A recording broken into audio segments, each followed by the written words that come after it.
Boa noite para você que acompanha mais uma edição do nosso podcast Arara em Foco. Muito obrigado desde já por você já estar nos aguardando, já está na espera. E se você ainda não é inscrito, se inscreve também, compartilha, já espalha para toda a família, porque hoje temos um assunto especial para falar com você que está em casa agora. Já ouviu aquele ditado?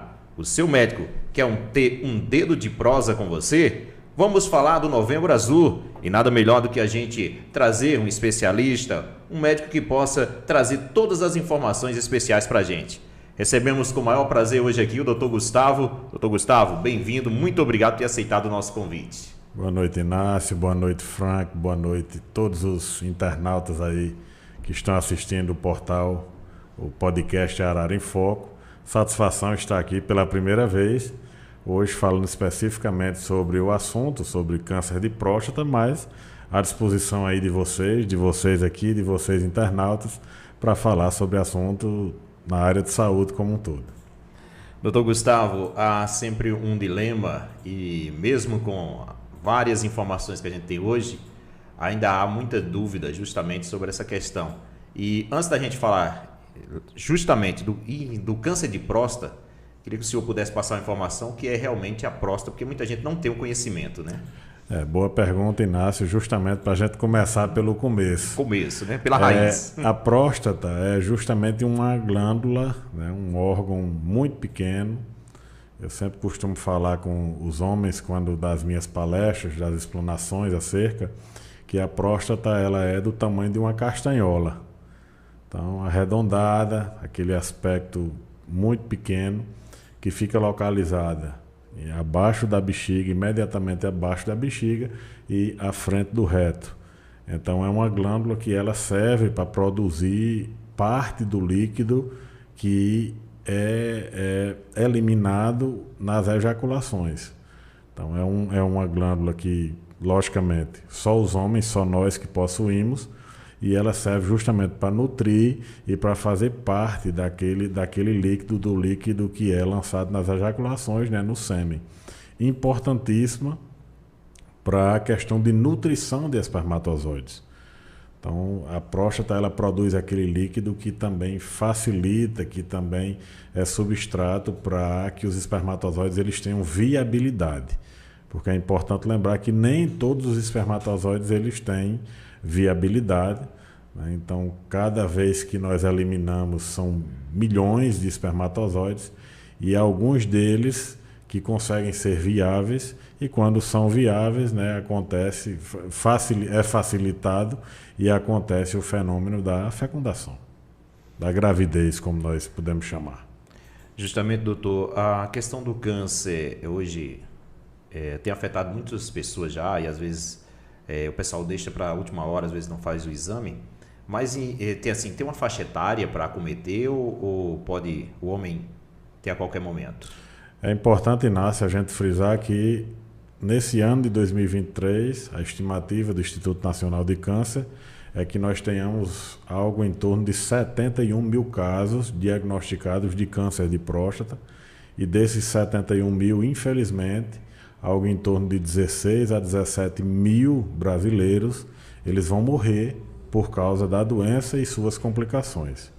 Infelizmente é um número bastante alto.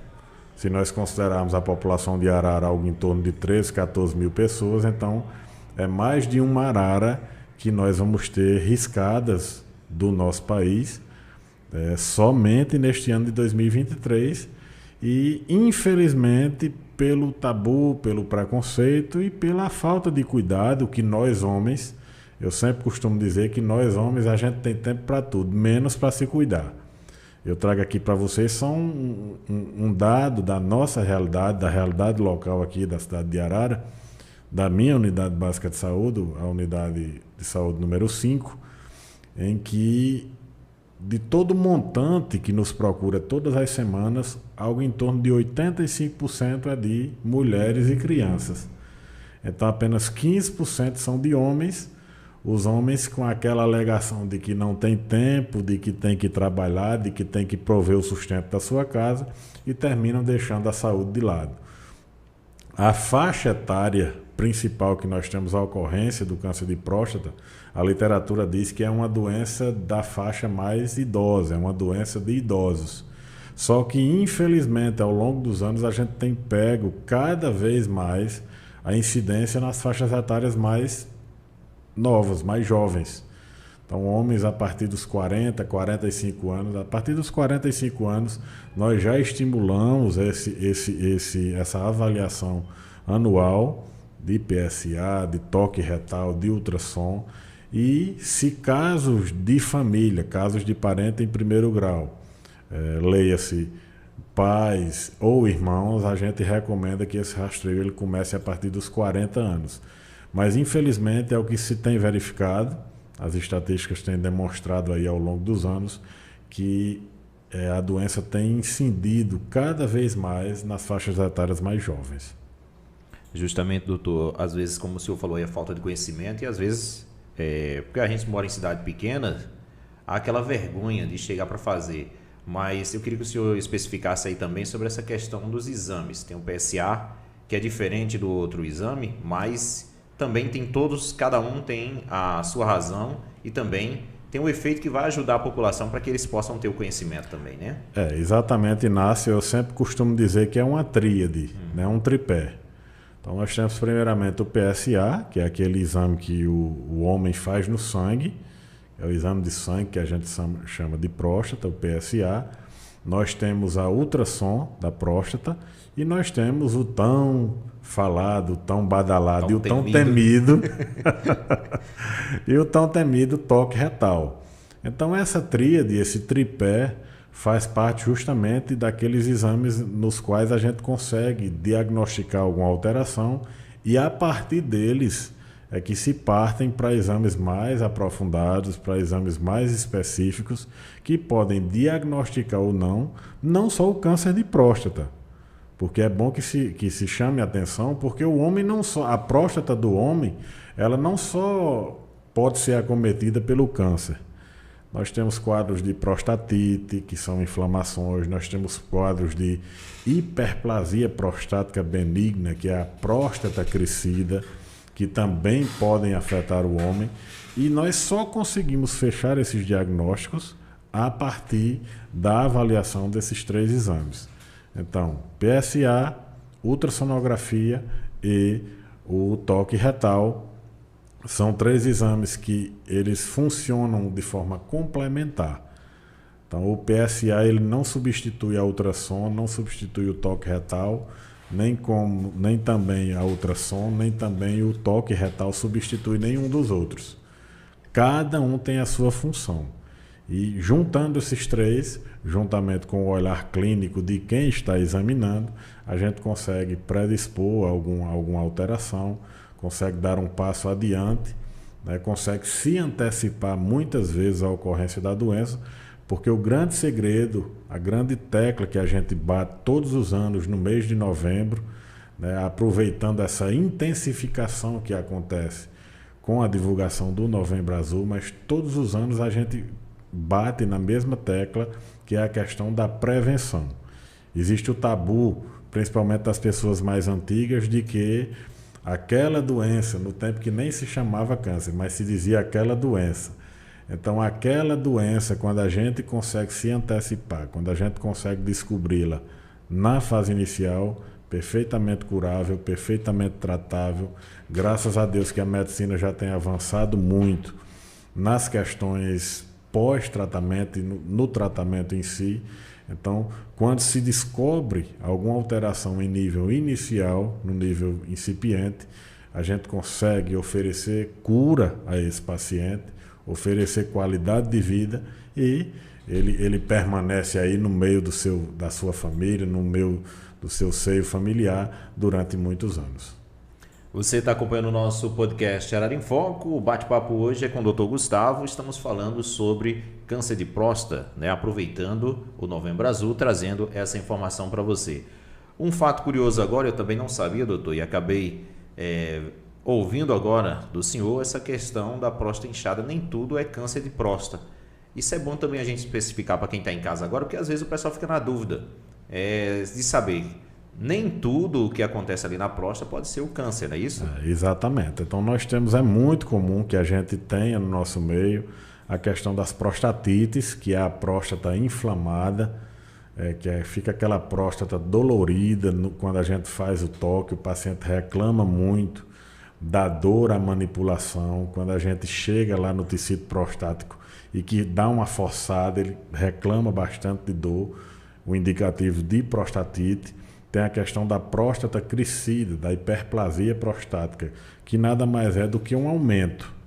Então, a próstata, do tamanho de uma castanhola, como eu havia falado, ela, à medida que nós envelhecemos, a glândula também envelhece.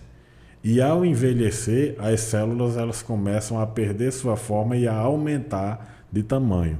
É câncer? Não é câncer. É o estágio anterior do câncer? Também não. É simplesmente um aumento da glândula, um aumento da próstata, que acontece à medida que nós avançamos também na idade. Então é bom que se frise que nem toda doença de próstata é câncer.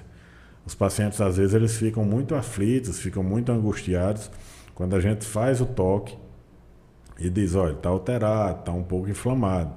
Mas nem sempre aquela inflamação, aquela alteração é sinônimo de câncer. Importante salientar, às vezes, né, a falta de informação, a pessoa fica até, como de certa forma, assim, no desespero, né, no aperreio e não sabe. Justamente era isso que eu ia perguntar sobre essas crescentes, mas há como identificar, doutor, assim, se os tumores que crescem muito devagar ou não apresentam algum risco, assim?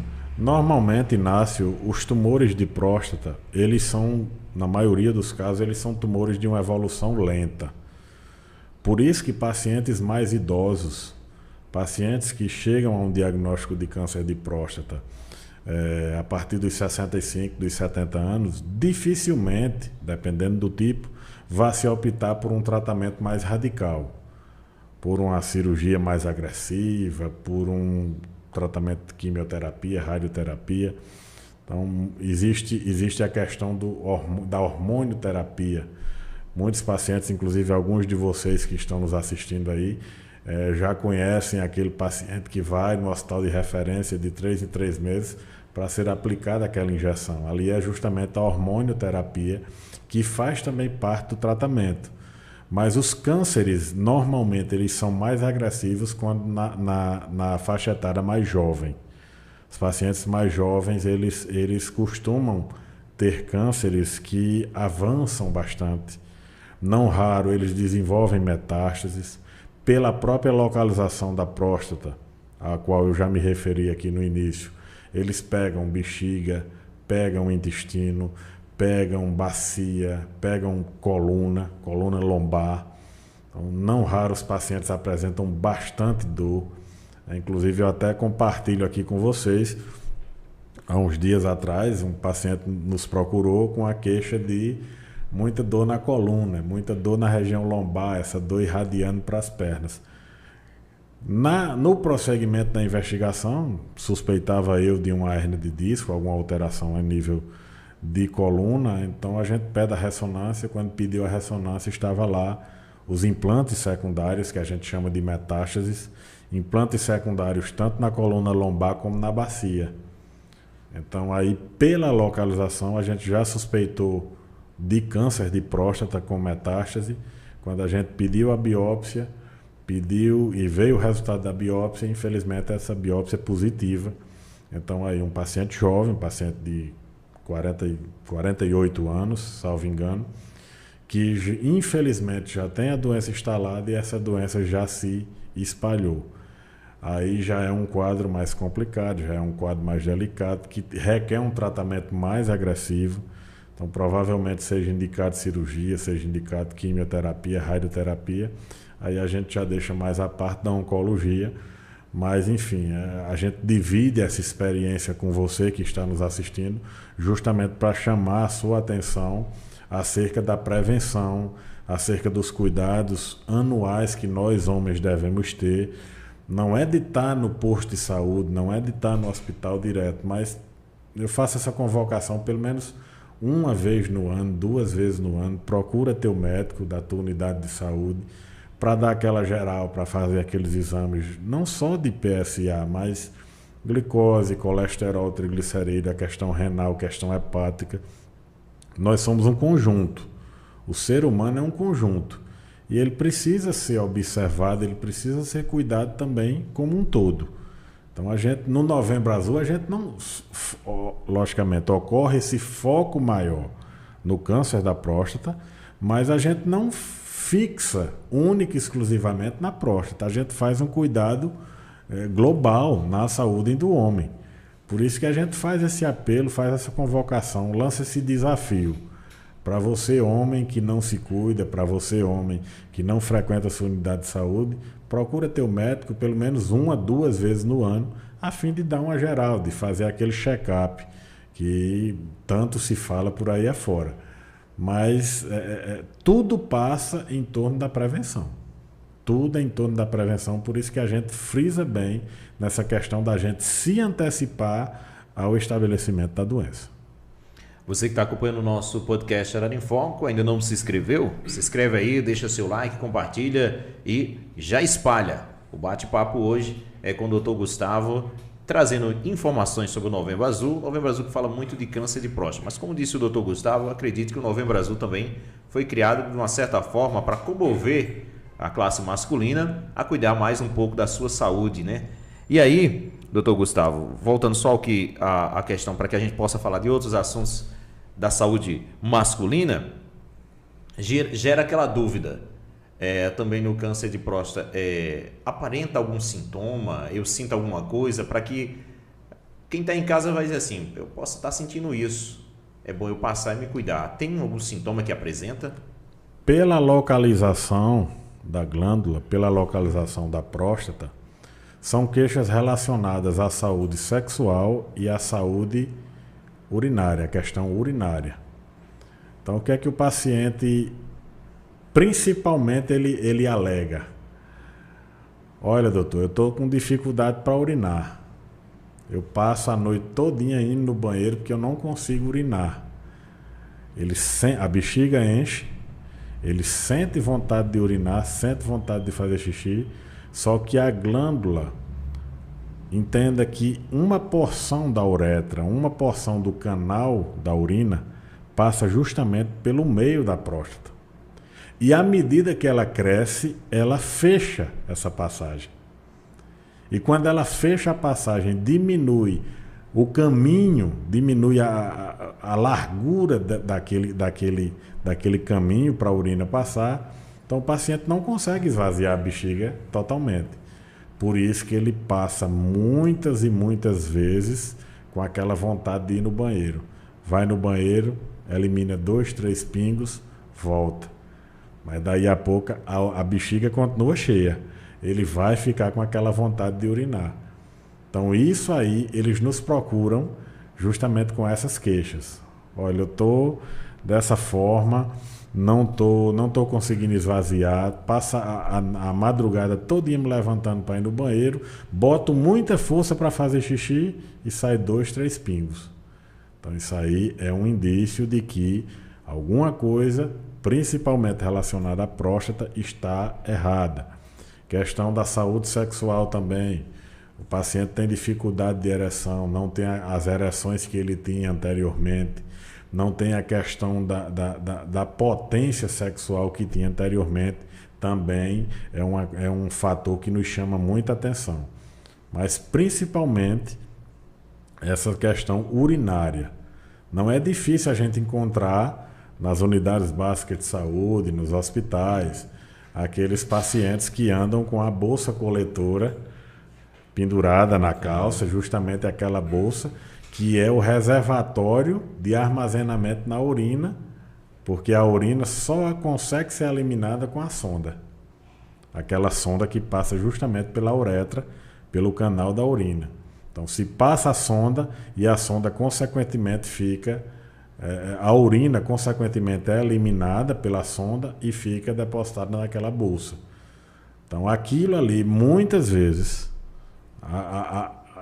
se chegar àquele estágio, é muitas vezes porque não se cuidou lá atrás.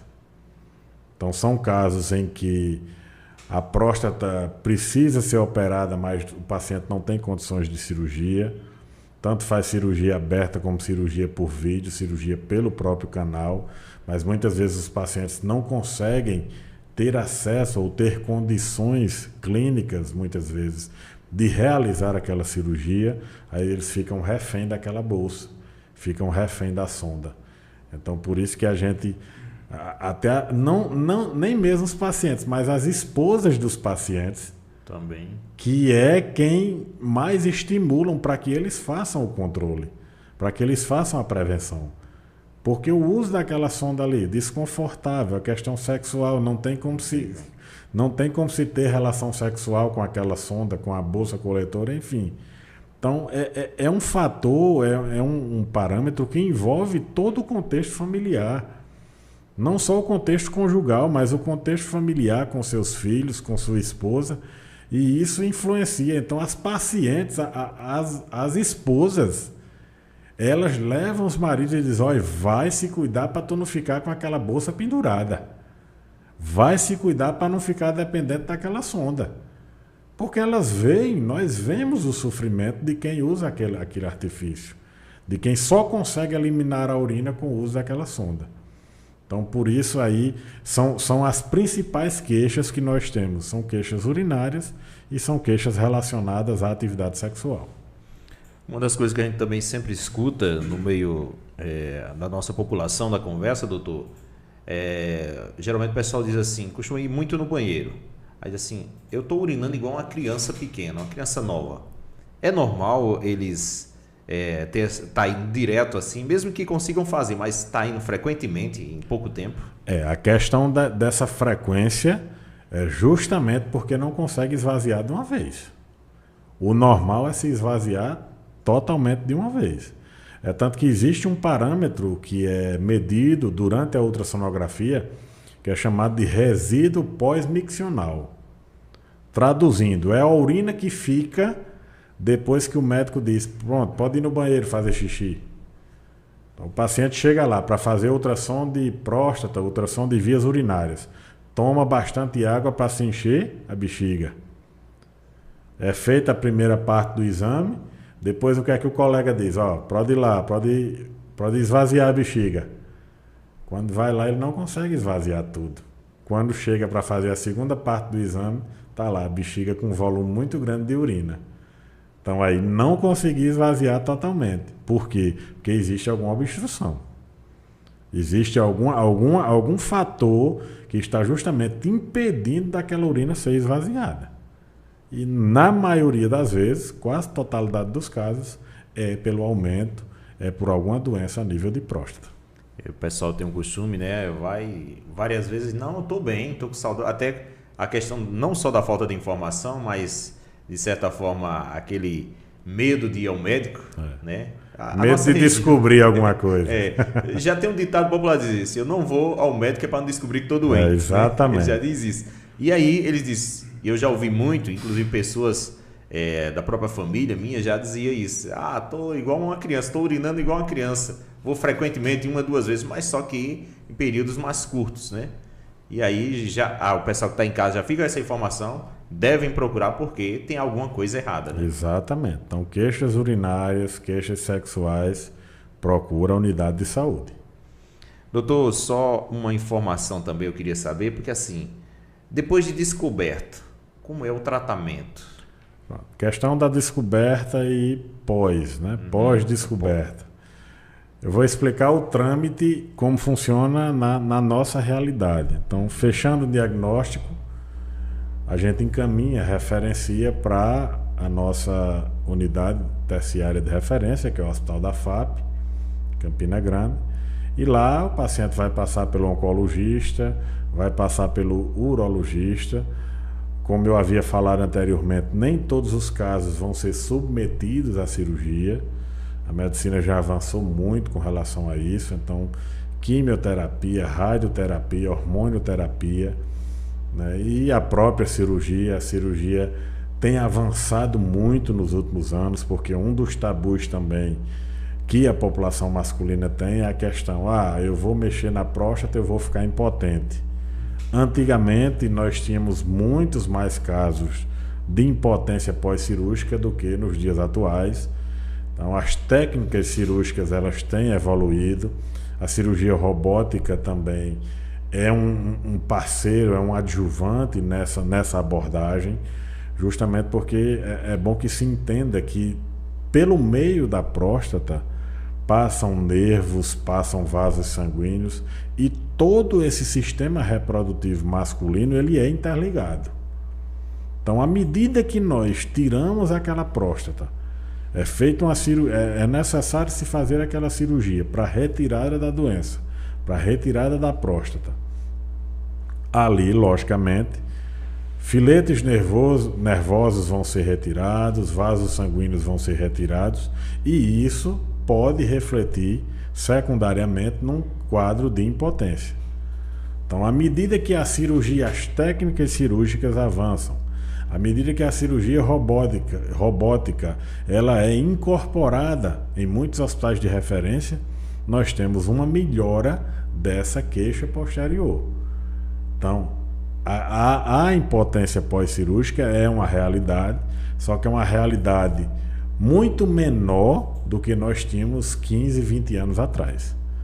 Então, nesse rol, nesse arsenal que a medicina dispõe hoje de tratamento de câncer, cirurgia robótica, a cirurgia aberta, a prostatectomia aberta, nós temos a cirurgia por videolaparoscopia também, que é interessante, mas é uma série de tratamentos que ficam mais a nível terciário, a nível de hospital de referência, justamente, obviamente, dependendo de cada caso é um caso, cada paciente ele é visto de forma única, de forma peculiar, justamente para se individualizar o tratamento. No caso aí, depois desse tratamento, doutor, ao retorno para a sua residência, há um acompanhamento também local? Acompanhamento pela unidade básica de saúde, né? Graças a Deus a população de Arara ela é privilegiada com relação a isso. Haja vista nós termos 100% de cobertura de estratégia de saúde na família no nosso município. Então, todas as 6 equipes de estratégia de saúde da família, elas têm médico, todas as equipes estão completas, todas as equipes têm médico, todas as equipes têm enfermeiro, têm técnico de enfermagem, os agentes de saúde. É um conjunto de mãos dadas, é como o próprio nome diz, o sistema é único de saúde, justamente porque o cuidado é único. Então, tanto nós aqui da ponta da atenção básica, como a média e alta complexidade, os centros terciários, a gente trabalha em conjunto para oferecer essa melhor qualidade de vida ao paciente e para otimizar mais ainda os nossos resultados.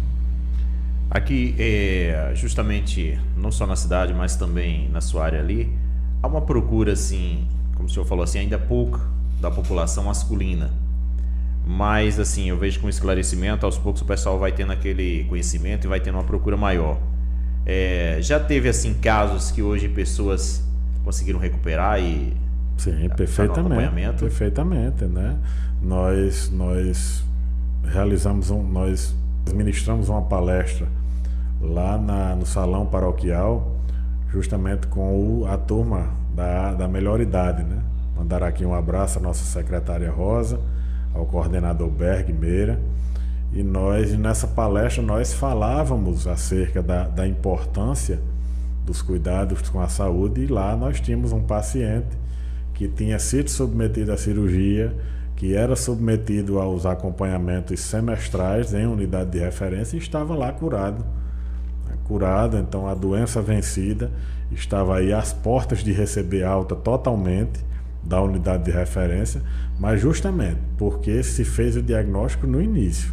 O paciente se cuidou e à medida que ele se cuidou, conseguiu-se intervir a contento, né, no tempo hábil, e hoje ele está aí, sua vida normal, seus hábitos normais, justamente porque se conseguiu fazer essa intervenção precoce.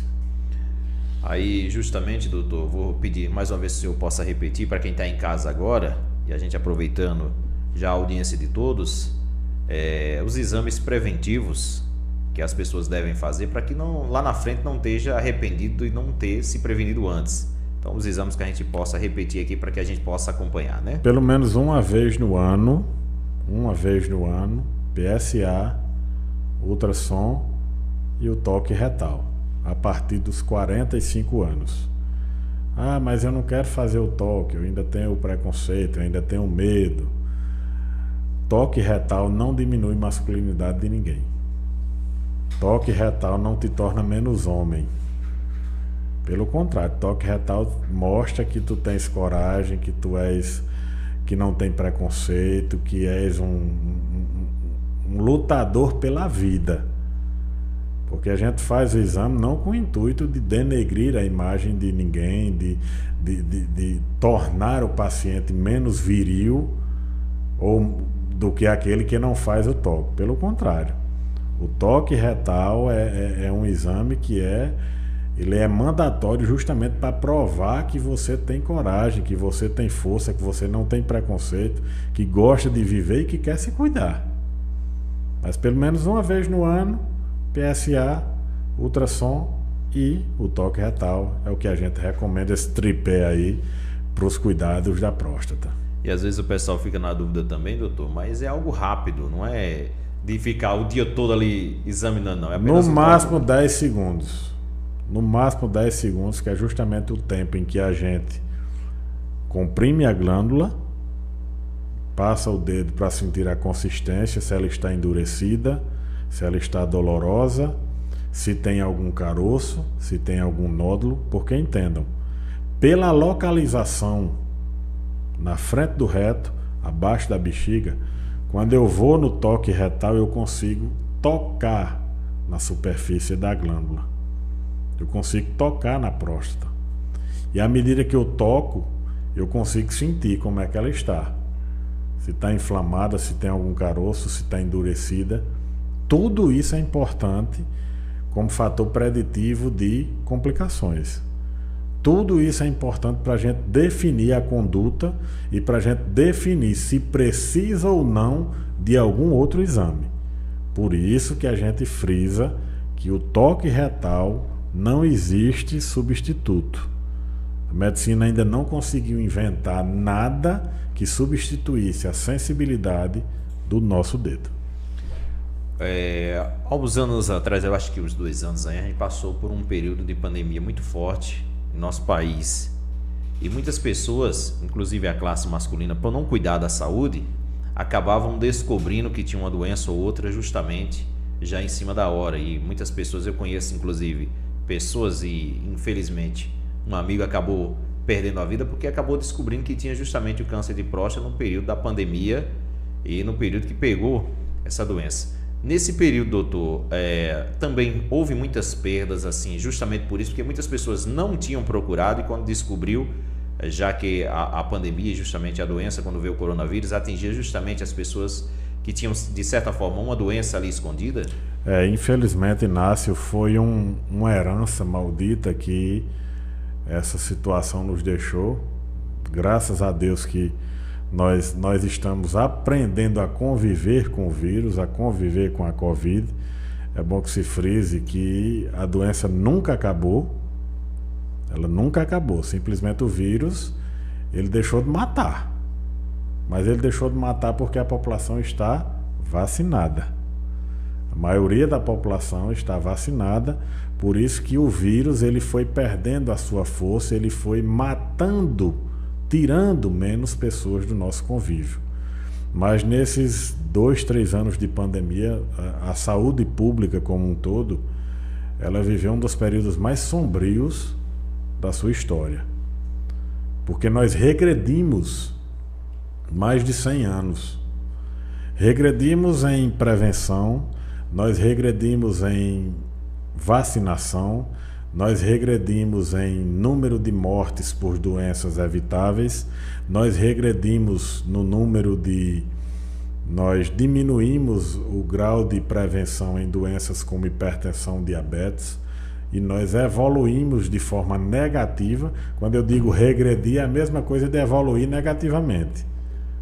Os termos eles são correlatos, então tanto faz eu dizer como nós evoluímos de forma negativa, como nós regredimos. Então, estimativas e taxas de vacinação, número de óbitos por doenças coronarianas, paciente hipertenso, paciente cardiopata deixou de se cuidar, porque ele ficou com medo de procurar seu médico, ele ficou em casa. Muitos cânceres, nós também tivemos aumento justamente pela não procura dos serviços de saúde. Nós tivemos aumento de complicações e de perdas por diabetes. Toda essa herança maldita que o vírus nos deixou, que a pandemia nos deixou, nós estamos correndo atrás do prejuízo desse 1 ano e meio para cá.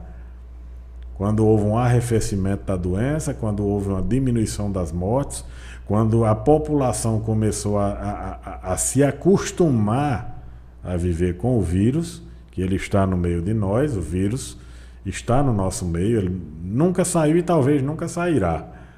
Então a Covid-19 ela passou de ser pandemia para ser endemia. Vou explicar. A doença passou de ser uma doença epidêmica mundial, uma epidemia mundial, para ser uma doença do nosso meio. Tal qual a dengue, tal qual a chikungunya, tal qual a virose, tal qual as infecções respiratórias anuais, que nós temos aqueles quadros sazonais de infecção respiratória. Então a Covid-19 ela tem que ser encarada como uma doença do nosso dia a dia. Não é mais pandêmica, mas é endêmica, é uma doença do nosso dia a dia. Do mesmo jeito que a malária é para os povos lá da região norte. A malária é uma doença endêmica, é uma doença da região. Covid-19, SARS-CoV-2, é um vírus do nosso dia a dia. A Covid-19 é uma doença endêmica, é uma doença que vai fazer parte do nosso dia a dia durante muitos e muitos anos. Então, graças a Deus, nós estamos correndo atrás do prejuízo ao longo desse 1 ano e meio aí, em que os serviços de saúde eles estão voltando à sua normalidade, em que a população voltou a procurar suas unidades básicas de saúde e que os pacientes portadores de doenças crônicas, portadores de alguns quadros de câncer, eles voltaram para seu tratamento habitual. Justamente também, doutor, o senhor falava muito bem sobre as vacinas, que melhorou muito, né, a situação hoje, graças a Deus, diminuiu muito o quadro de percas, mas também eu venho para aquele da população, onde começa a surgir boatos, conversas e mais conversas, e aquela conversa de esquina onde acaba deixando a pessoa, o cidadão, com medo. Ultimamente temos visto muitos casos de hipertensão, principalmente da classe masculina, com a questão de infarto. E aí é muito bom a gente chegar para o senhor e fazer essas perguntas para que o pessoal tire a dúvida que está em casa. muita gente também deixou de seguir a sequência de tomar as vacinas com medo de uma causa, né, de tomar a vacina e estar causando isso, o que a gente pode tirar toda essa dúvida que uma coisa não tem nada a ver com a outra, né? É a questão das fake news, né? Infelizmente hoje a modernidade, as mídias sociais, as redes sociais, elas atuam como uma faca de dois gumes. Tanto elas nos ajudam como ao levar uma entrevista como essa, ao nos dar oportunidade numa emissora de rádio, numa emissora de televisão, num jornal, a gente consegue difundir a verdadeira informação, a informação cientificamente comprovada, mas por outro lado ela espalha as fake news, espalha as doenças que terminam por levar à morte. As notícias, perdão, que terminam por levar à morte, porque ao você difundir tais notícias, você provoca medo na população, a população deixa de procurar os serviços de saúde, deixa de procurar as formas de prevenção e termina adoecendo e morrendo. Quantos e quantos casos nós temos de pessoas próximas ou não que morreram por não se permitirem vacinar? Por preconceito, por notícia essa, por notícia outra, por aquela fofoca no grupo de WhatsApp, por aquela fake news que é lançada no grupo da família e ali do grupo da família ela se espalha. Então, oportunidades como esta que eu estou tendo aqui, em ter esse contato direto com vocês, são valiosíssimas para nós que fazemos saúde pública.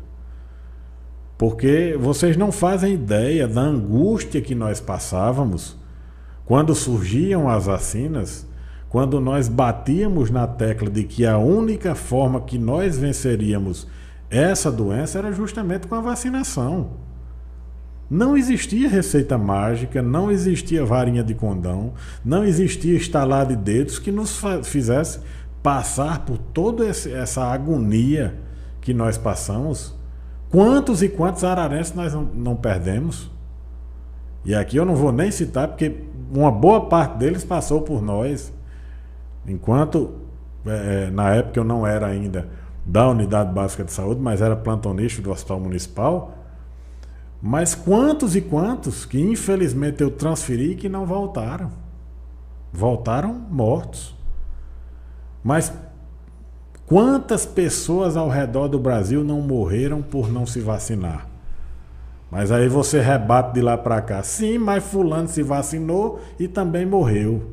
Mas a probabilidade de uma pessoa que tem seu esquema vacinal completo morrer, ela existe, mas ela é muito pequena. Muito pequena se você considerar uma pessoa que tem comorbidade, uma pessoa hipertensa, diabética, uma pessoa que tem uma doença autoimune, uma pessoa que usa medicação controlada, uma pessoa que usa corticoide de longa data. Essa pessoa está muito mais exposta às formas mais graves da doença e muitos desses morreram justamente secundárias e como resultado dessas fake news. Falo como cidadão. Infelizmente nós vimos até colegas nossos, colegas médicos como eu, difundirem tais notícias, espalharem tais notícias de uma maneira criminosa, de uma maneira covarde. Covarde, a palavra é essa. Mas graças a Deus que nós temos veículos de comunicação, que nós temos meios de informação que ainda lançam a semente da verdade, que ainda lançam a semente da verdadeira ciência, não da pseudociência, daquela ciência falsa, daquela ciência que só quer o bambambam, o auê, mas da ciência efetivamente que trabalha em favor da vida. Doutor Gustavo, você não acha que essa briga política também atrapalhou muito?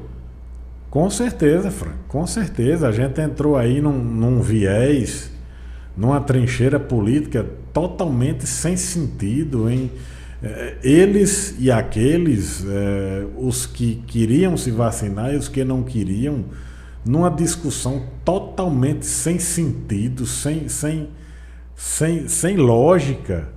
Qual a lógica disso tudo, meu Deus? Qual a lógica de se ter plantado essa discórdia? De se ter colocado nessa trincheira, olha, aqui são os meus e lá são os outros. Nós todos brasileiros, nós todos seres humanos, nós todos criaturas, filhos de Deus. Então, totalmente, a que ponto chega o fanatismo? Nós sabemos que a política está no sangue do brasileiro, né? O efervescimento dos trópicos, o efervescimento do sangue do brasileiro, ele respira política também.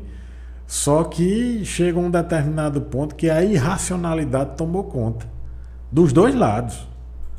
A irracionalidade tomou conta dos dois lados. Fulano mata Cicrano porque se vacinou. Cicrano quer dar em Fulano porque não quer se vacinar. Então, uma situação totalmente atípica, totalmente aberrante, que infelizmente contribuiu para esse fanatismo, ufanismo de muitos brasileiros, contribuiu para muitas mortes, infelizmente. Você está acompanhando o nosso podcast Arara em Foco, bate-papo com o Dr. Gustavo, conversando Novembro Azul, cuidando da saúde da classe masculina, mas também tem vários assuntos importantes. E aproveitando que estamos no Novembro Azul, Frank, e nós que estamos mais um pouquinho acima do peso, né? E a gente todos nós, né? Já, né? O doutor Gustavo está em forma aqui, né? Todos nós. Um dos cuidados que a gente deve ter também, e a gente agora falando um pouco sobre a questão dos cuidados com a pressão arterial. E às vezes a classe masculina, como disse o doutor Gustavo, raramente vai verificar. E quando vai, já é de última hora. Principalmente eu tenho visto várias matérias que, nesse momento agora, o cuidado deve ser grande pela questão do tempo, o calor. E às vezes acomete as pessoas dessa doença, a hipertensão, que não só atinge a classe masculina, mas também feminina. É bom justamente estar indo fazer essa verificação, ter sempre esse cuidado, doutor? Com certeza, Inácio, com certeza, Frank, você, amigo telespectador. Hipertensão, diabetes, que são as doenças que nós chamamos de doenças crônicas não transmissíveis, elas são doenças que precisam ser vistas de perto e terem o devido cuidado, porque elas podem evoluir para casos mais graves, para óbito, para morte. Então a hipertensão, diabetes, que são doenças que nós chamamos de silenciosas, a população às vezes deixa de lado. A população às vezes negligencia o uso da medicação. Os hipertensos, eu não sinto nada, não vou tomar esse remédio hoje não. Eu vou beber hoje, eu não vou tomar remédio não. Os pacientes perguntam demais. Pode tomar o remédio bebendo? Pode tomar o remédio bebendo? Aí eu olho assim e digo, poder não pode, mas é melhor tomar do que não tomar. Tome. O ideal é você não beber. Geralmente eles dizem assim, depois de quantas horas eu posso tomar uma, né?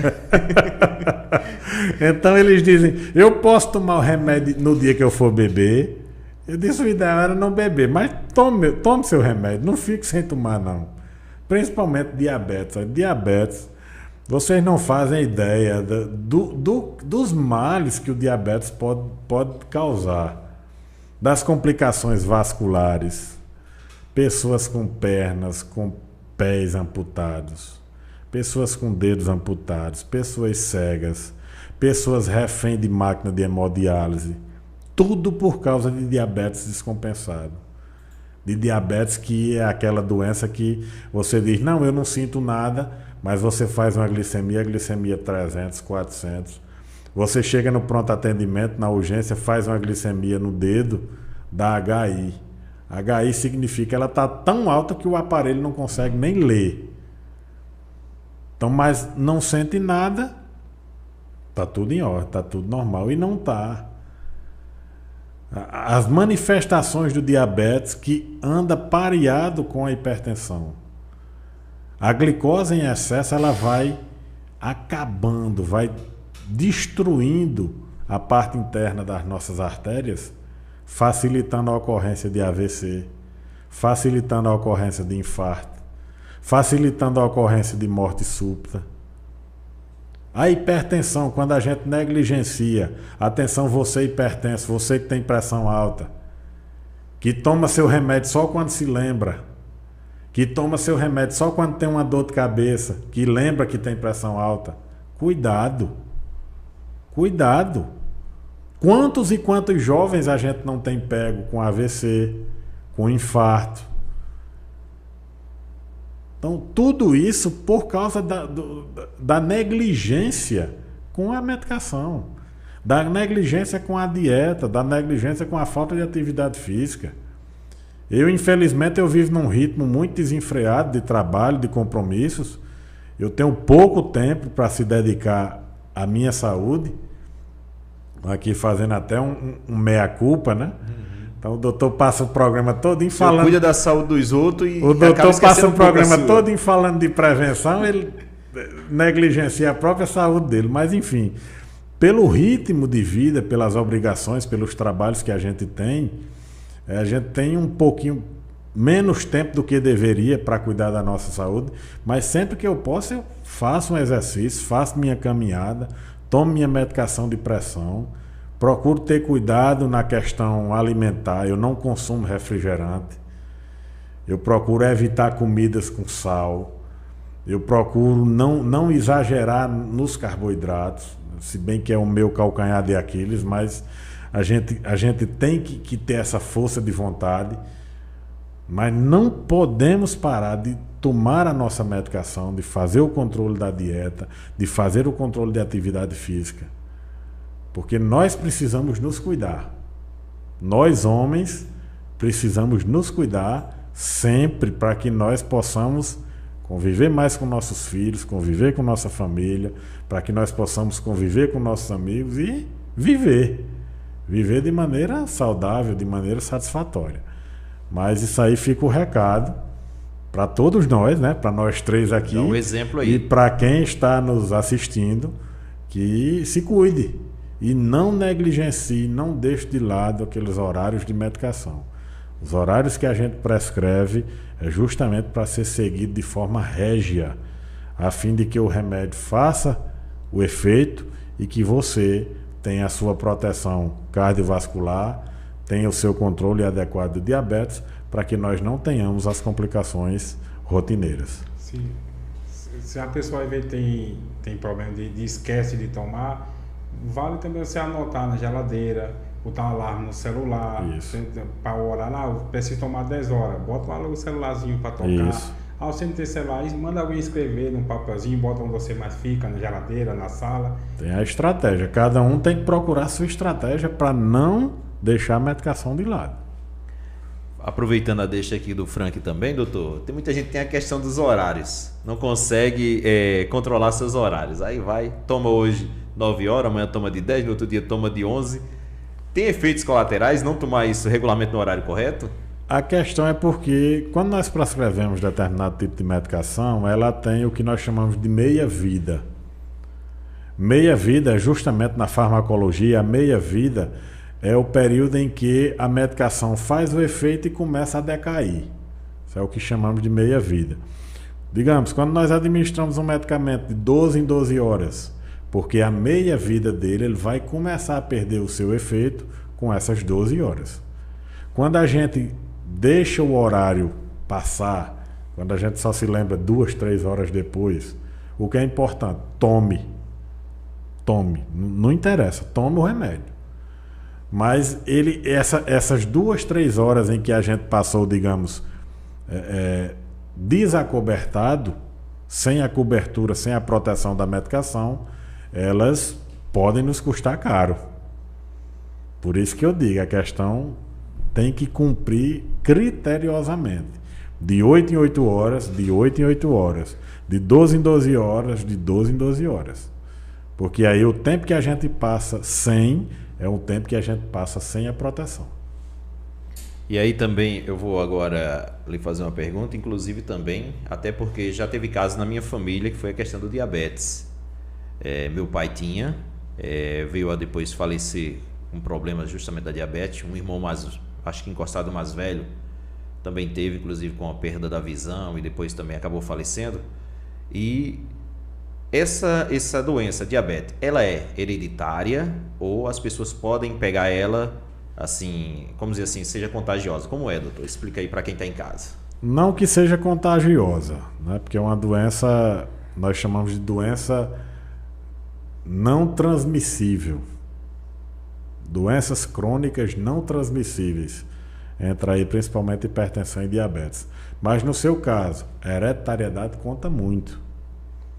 Você que tem parente em primeiro grau, pais, irmãos que têm diabetes, sua luz amarela deve acender muito mais cedo do que o normal.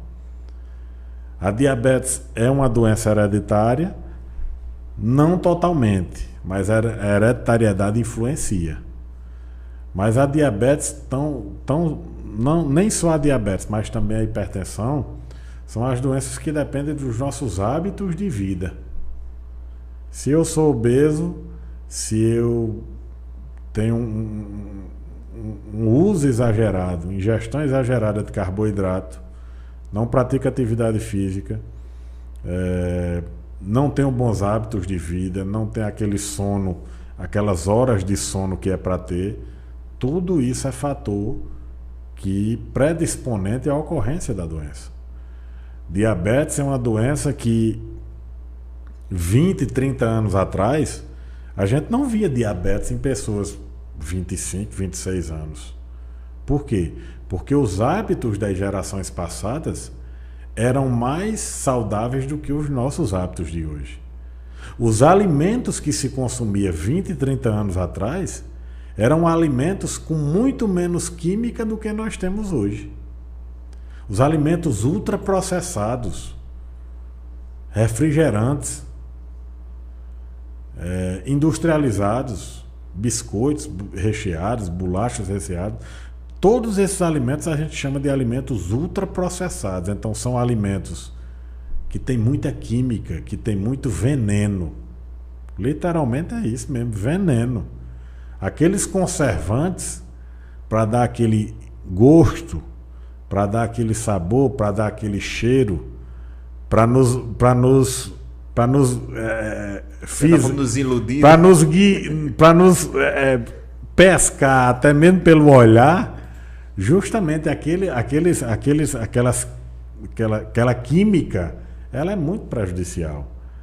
Então, à medida que eu me empanturro desse tipo de alimentação, e isso, com o passar dos anos, vai gerando um cansaço do pâncreas, que é quem produz a insulina. O diabético, ele tem pouca insulina ou quase nenhuma insulina, mas a insulina é produzida por esse órgão chamado pâncreas. Então, à medida que eu tenho maus hábitos de vida, má alimentação, tem a questão hereditária também, o meu pâncreas ele já está ali combalido, ele já está ali trabalhando de forma precária, e quando eu não me cuido, ele para de produzir, aí se instala o diabetes e todas as complicações. Eu lembro bem que eles diziam, né, que já tinha na família, e diziam, não, mas não vai acontecer não, tá tudo prevenido, mas eram famosos, inclusive fazer a propaganda aqui, Frank, depois a gente manda a nota para lá, eram degustadores da rainha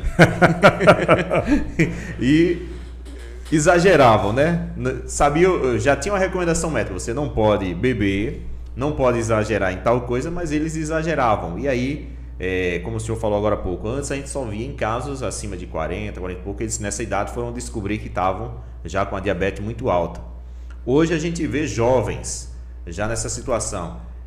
É recomendável os jovens também fazer essa verificação sempre, doutor? Com certeza. Então, pelos hábitos e pela alimentação, esse rastreio deve ser feito cada vez mais cedo. Porque hoje nós temos o quê? Nessa geração fast food, na geração high-tech, na geração da tela, na geração do smartphone, do tablet, do computador, que corre menos atrás de bola, que brinca menos no meio da rua, que brinca menos de se exercitar, Porque a geração de hoje é uma geração que cada vez menos se exercita. Cada vez mais ela está acomodada às telas. E isso é ruim. Então, infelizmente, cada vez mais cedo nós temos que iniciar esse rastreio. Glicose, colesterol, triglicerídeo, exames de sangue, a rotina laboratorial de sangue, ela tem que ser instituída mais cedo, justamente para que a gente consiga intervir antes da doença estar instalada. A gente consiga dar aquele puxão de orelha, a gente consiga dar aquela virada de chave para que o paciente ele não desenvolva uma hipertensão, não desenvolva um diabetes. A você que está acompanhando o nosso podcast Arara em Foco, quero agradecer a você demais por estar com a gente nesse bate-papo informativo com o Dr. Gustavo. Você que ainda não é inscrito, se inscreve, compartilha também, manda para os amigos esse podcast, manda para os familiares, porque tem muita informação importante para você. Dr. Gustavo, eu quero agradecer demais por o senhor ter aceitado o nosso convite, por esse bate-papo gostoso, e mais convites virão, claro, com a sua disponibilidade. Eu sei que a correria do dia a dia, vamos cuidar da saúde dos outros e da gente também, mas trazer informações importantes para o pessoal. É verdade, eu que agradeço, Inácio, agradeço, Frank, agradeço o convite, agradeço a paciência de vocês que nos assistiram até agora. Eu me ponho sempre à disposição, eu gosto dessas atividades de prevenção. Eu gosto de falar de saúde, eu gosto de falar sobre o meu trabalho, eu gosto de falar sobre bons hábitos, sobre boas práticas, porque é o meu dia a dia. Né? O meu dia a dia, há 13 anos, no próximo mês, no mês de dezembro, faciam 13 anos em que eu estou aí na carreira médica, na vida médica, e eu gosto de trabalhar com gente, eu gosto de cuidar de gente, eu gosto dessas atividades de prevenção, dessas atividades educativas, e eu sou muito feliz com esse tipo de oportunidade que vocês nos oferecem de prestar informações, de dividir um pouco do que a gente sabe, de compartilhar conhecimento justamente para o teu bem-estar. Então, Arara é uma cidade privilegiada e eu sou um privilegiado por trabalhar com essa gente, por trabalhar por esse povo. Há 7 anos. Já tem o título de cidadão? Tem o título de cidadão ararense. Já é ararense, né? Conferido em 2019, propositura de nossa vereadora Bia, e aceitação à unanimidade pela Câmara. Então é uma honraria que eu carrego com muito orgulho. Carrego muito orgulho de ter sido acolhido por essa cidade, de ter sido acolhido por esse povo. Fica minha gratidão reiterada a toda a equipe da Secretaria de Saúde, a toda a equipe do Hospital Natanael Alves, a Prefeitura, ao nosso querido amigo prefeito Né, meu amigo particular Marildo, a minha secretária Josnelma, o vereador Erenildo, ao meu amigo irmão Hernandes Leal, minha vereadora Bia. Bia foi quem me apresentou a Arara, pouca gente sabe dessa história, mas Bia me trouxe para Arara, me pegou pelo braço. Quando o NEM venceu as eleições lá em 2016, Bia disse: você vai trabalhar com a gente no hospital. E aqui nós começamos desde o dia 2 de janeiro de 2017, que eu me orgulho em cuidar desta terra, em cuidar desse povo, em partilhar experiências, fazer saúde e ajudar. Eu me proponho a servir. Desde o dia em que eu comecei a trabalhar nessa cidade, eu me propus a servir. Eu me propus a dar o meu melhor. Tenho as minhas limitações como qualquer ser humano, mas boa vontade não me falta. Boa vontade não me falta de ajudar. Eu agradeço Inácio, agradeço Frank, agradeço a todos vocês. E sempre que precisarem, a gente está aqui à disposição. Uma boa noite e um forte abraço a todos. Quero aqui agradecer também aos nossos parceiros, aos nossos patrocinadores que estão sempre com a gente. Muito obrigado por vocês acreditarem no nosso projeto. Mais uma vez agradecer ao Dr. Gustavo. E outros convites virão. No próximo, a gente vai contar um pouco também da história do Dr. Gustavo, viu? Ele vai abrir com a gente aqui a trajetória. Ele disse 13 anos. Então tem muita história para contar com a gente. Muito. Próximo podcast a gente vai trazer mais informações. Gente, obrigado, uma ótima noite para você. Que Deus abençoe e fica com Deus, tá bom? Um grande abraço.